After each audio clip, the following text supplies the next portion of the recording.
Students, आज हम topic cover करेंगे प्रेशर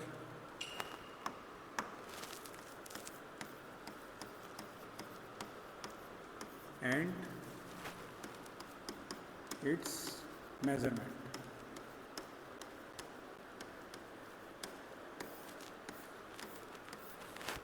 इसमें भी सबसे पहले हम देखते हैं pressure.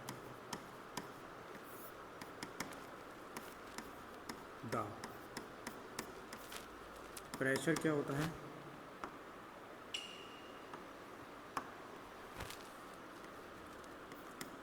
Force acting perpendicular to the surface per unit area। ठीक है, लंबवत बल प्रति इकाई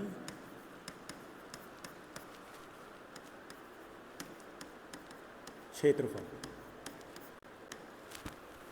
इसको हम डिनोट करते हैं P से, तो फोर्स अपॉन एरिया।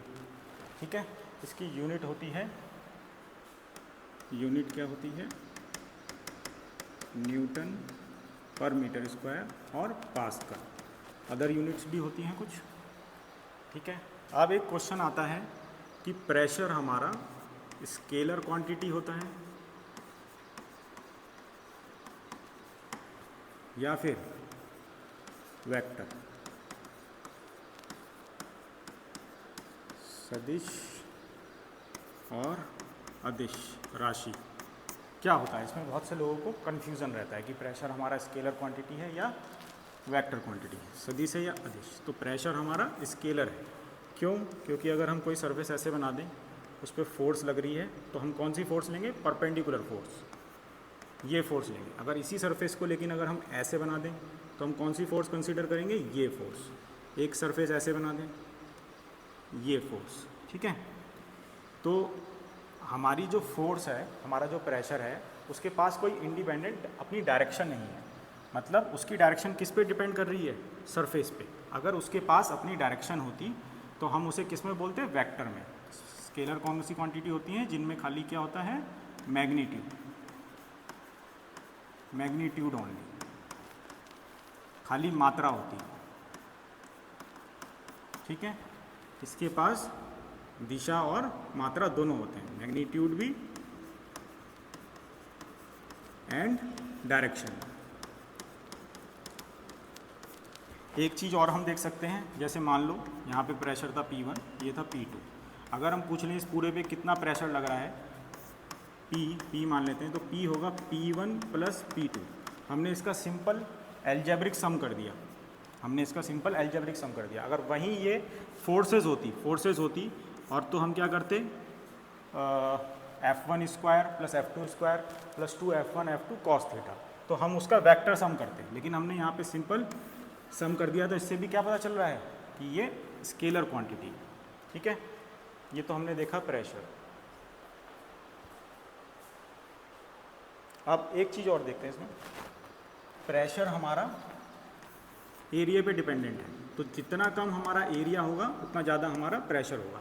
इसीलिए आपने देखा होगा निडल जो होती है, निडल का इतना सा एरिया टच में आता है जहाँ हम उसे गाड़ रहे होते हैं, तो इसीलिए वजह से वो प्रेशर ज़्यादा लगा पाता है, क्योंकि उसमें एरिया कम हो जाता है। ठीक है,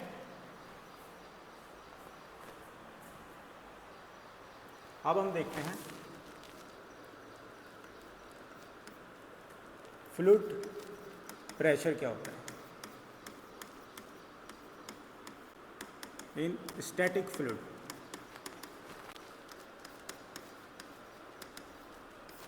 fluid pressure in static fluid. तो एक लॉ है हाइड्रोस्टैटिक लॉ, हाइड्रोस्टैटिक लॉ। इसको लिख देते हैं स्थिर द्रव में दाब। ठीक है, हाइड्रोस्टैटिक लॉ हमारा क्या कहता है कि अगर हमारा कोई फ्लूइड है, अगर हम हाइड्रोस्टैटिक लॉ की इक्वेशन लिखें तो del P by del Z is equal to rho G, means rate of change of pressure with respect to depth of fluid is equivalent to specific weight of fluid।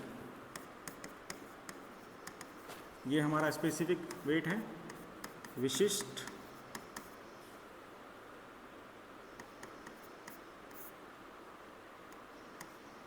बल, विशिष्ट बल। ठीक है, तो ये हमारा कहता है हाइड्रोस्टैटिक लॉ। इसी वजह से आपने देखा होगा जो हमारे डैम्स रहते हैं वो नीचे से ब्रॉडर रहते हैं, यहाँ से ब्रॉडर रहते हैं, ऊपर जाते जाते नैरो होते जाते हैं। ठीक है, ये हमारा फ्लूइड है इधर, तो ये नीचे से ब्रॉडर क्यों होते हैं? क्योंकि विद डेप्थ प्रेशर हमारा बढ़ता जा रहा है। उसी तरह जैसे हम वॉच वगैरह कोई चीज़ परचेज़ करने जाते हैं तो उसमें लिखा रहता है कि ये 50 मीटर तक की डेप्थ पे होल्ड कर सकती है, उससे नीचे आप जाएंगे तो उसमें पानी घुसने का चांस है। क्यों? क्योंकि जैसे जैसे हम डेप्थ में नीचे जा रहे हैं वैसे वैसे प्रेशर बढ़ता जा रहा है। जैसे इसी इक्वेशन को जब हम इंटीग्रेट करेंगे तो हमारे पास क्या आ जाएगा, रो जी जेड बोल लो या फिर एच बोल लो, एच से हम डिनोट कर देते हैं डेप्थ। तो जितनी ज़्यादा डेप्थ होगी उतना ही ज़्यादा हमारा क्या होगा, प्रेशर होगा। ये कौन बोलता है? Hydrostatic law. हाइड्रोस्टैटिक लॉ हमारा स्टैटिक फ्लूइड में वर्टिकल प्रेशर को बताता है। ठीक है, ये हमने दो एग्जांपल देख लिए कि जैसे जैसे जितनी डेप्थ ज़्यादा होती जाएगी वैसे वैसे उतना प्रेशर बढ़ता जाएगा। और इसी लॉ की हेल्प से हम पीजोमीटर, जो हम आगे प्रेशर मेजरिंग डिवाइसेस देखेंगे, पीजोमीटर और यूट्यूब, मैनोमीटर, सब में हम प्रेशर इस फॉर्मूले से ही निकालेंगे। रो जी एच, रो है आपका घनत्व, ये है डेप्थ ऑफ फ्लूइड। ठीक है, ये एक इम्पॉर्टेंट लॉ है हमारा फ्लूइड मशीनरी का। अब हम देखते हैं एक अनदर लॉ है, पास्कल लॉ।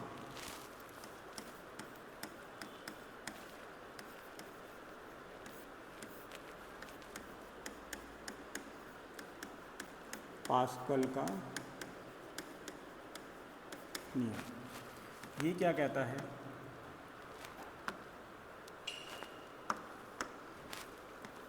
यदि किसी बंद द्रव में कोई दाब लगाया जाता है तो वह दाब प्रत्येक बिंदु और प्रत्येक दिशा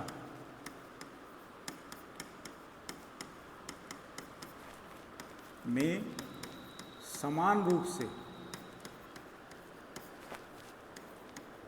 रूप से प्रवाहित होगा। If in static fluid the pressure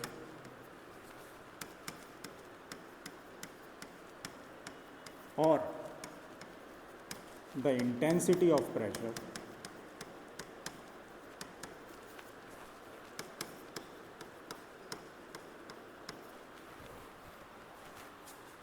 is same in all directions। ठीक है, इसका हमने प्रूफ कर लिया था लास्ट क्लास में। मान लो जैसे हमारे पास एक फ्लूइड एलिमेंट है वैज शेप का, तो इस पे जो प्रेशर लगेगा वो परपेंडिकुलर लगेगा इसको हम सरफेस के, इसको हम ले लेते हैं पी वाई या पी एक्स, इसको ले लेते हैं पी वाई और इसे ले लेते हैं पी जेड। तो मान लीजिए ये एक फ्लूइड एलिमेंट है हमारा, स्मॉल फ्लूइड एलिमेंट। तो according to the Pascal law P X will be equal to P Y will be equal to P Z, ये हम प्रूफ कर चुके हैं। तो हमारा पास्कल लॉ ये कहता है। अब एप्लीकेशंस इसकी कहाँ कहाँ है पास्कल लॉ की? Hydraulic brake, hydraulic brakes, hydraulic press, hydraulic jack, इन जगहों पे हम इसकी एप्लीकेशंस यूज़ करते हैं। ठीक है,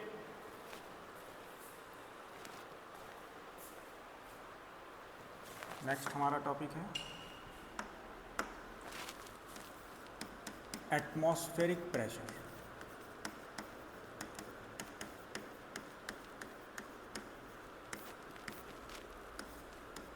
वायु मंडलीय दाब। तो बेटा जो हवा है, वायुमंडल है, उसका जो वेट है वो हम पे या पृथ्वी की सतह पर प्रति इकाई क्षेत्रफल जो दाब लगाता है उसे ही हम क्या बोल देते हैं? Atmospheric pressure. The pressure exerted by the weight of atmosphere on the surface of earth per unit area is called atmospheric pressure। ठीक है,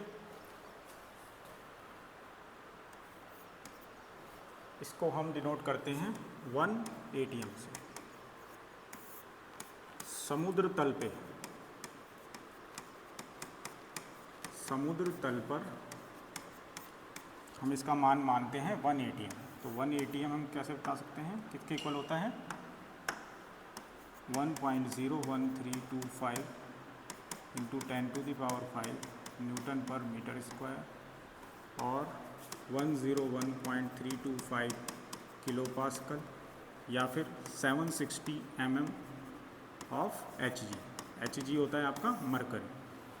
ठीक है, Hg होता है आपका मरकरी। तो वायुमंडलीय दाब हमने देख लिया। उसके बाद हम देखेंगे अब एब्सोल्यूट प्रेशर।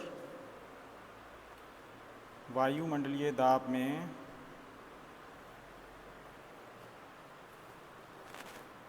इसको हिंदी में भी लिख दें, वायुमंडल में उपस्थित वायु का भार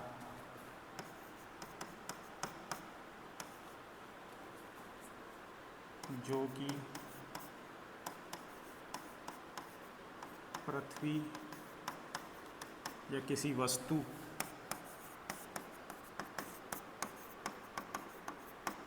या व्यक्ति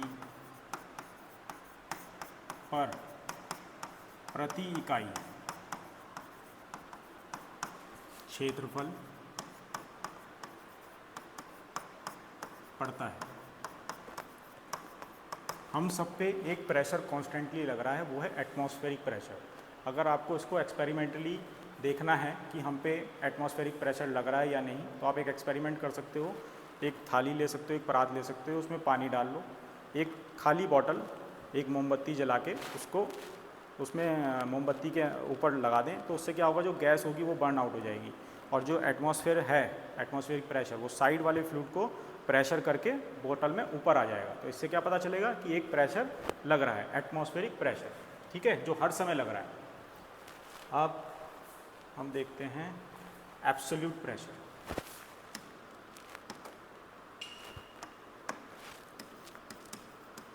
एब्सोल्यूट प्रेशर, परम व निरपेक्ष प्रेशर भी बोलते हैं, निरपेक्ष दाब भी बोलते हैं इसे,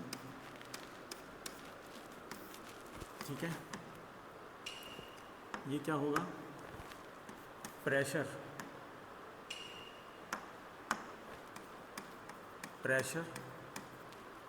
measured with respect to absolute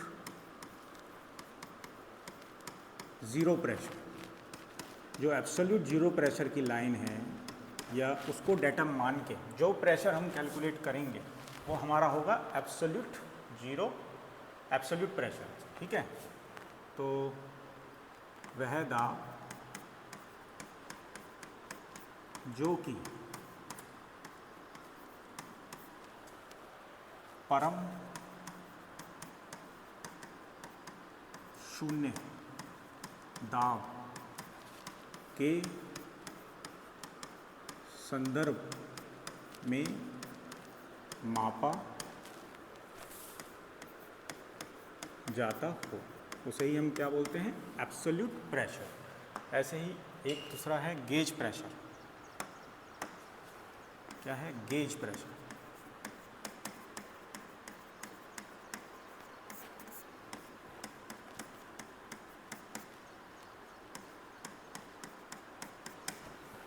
तो गेज प्रेशर क्या है,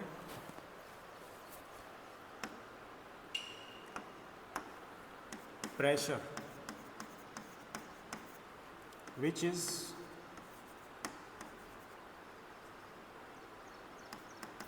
measured with respect to atmospheric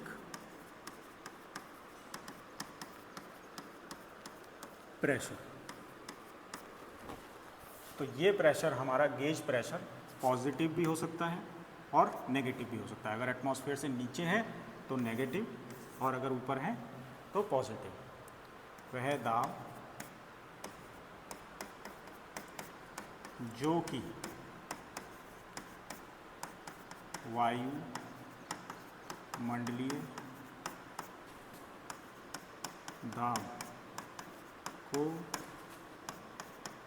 base मानकर मापा जाता हो। तो अगर ये नेगेटिव है तो हम इसे वैक्यूम प्रेशर भी बोल देते हैं, वैक्यूम प्रेशर। अगला हमारा है वैक्यूम प्रेशर।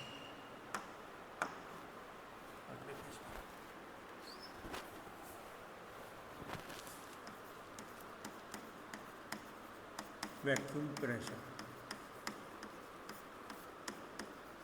निर्वात दाब।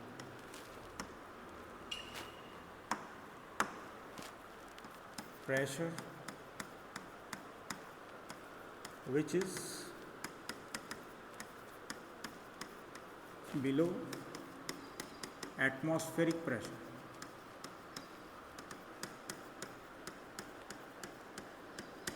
तो उसे ही हम क्या बोल देते हैं, वैक्यूम प्रेशर, वायुमंडलीय दाब से नीचे वाले प्रेशर को। अब हम एक डायग्राम से इनको समझेंगे।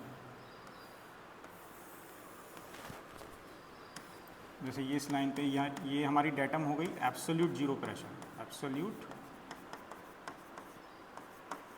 जीरो प्रेशर, परम शून्य दाब, ठीक है। यहाँ पे हमारा प्रेशर इंक्रीज हो रहा है। इस लाइन को हम बोल देते हैं एटमॉस्फेरिक प्रेशर।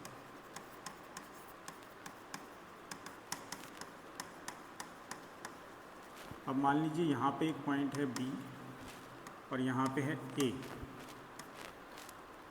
तो ए का जो प्रेशर है, अगर हमें ए पे एब्सोल्यूट प्रेशर निकालना है तो हम एब्सोल्यूट जीरो प्रेशर से देखेंगे।